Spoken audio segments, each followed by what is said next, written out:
கடவுளை கதிரவனால் மண்ணகத்தை வளமாக்கி உழைப்பின் கனிகளை தந்தவரே. உழவனை காத்திட உழுதுண்டு வாழ்ந்திட இயற்கையின் இறைவனை தொழுதிடுவோம். கடவுளை கதிரவனால் மண்ணகத்தை வளமாக்கி உழைப்பின் கனிகளை தந்தவரே. உழவனை காத்திட உழுதுண்டு வாழ்ந்திட இயற்கையின் இறைவனை தொழுதிடுவோம். கொண்டாடுவோம் நன்றி பெருநாள் இன்று, பண்பாடுவோம் தமிழர் திருநாள் இன்று.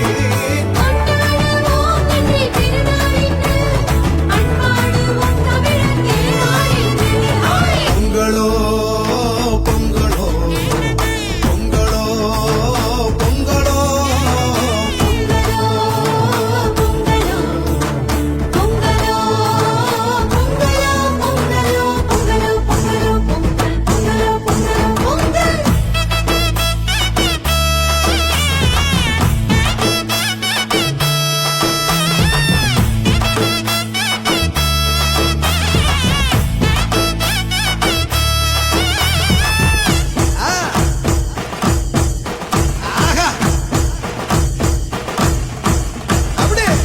ஆண்டவர் செய்திருக்கும் எல்லா நன்மைகளுக்கும் நான் என்ன கைமாறு செய்வேனோ.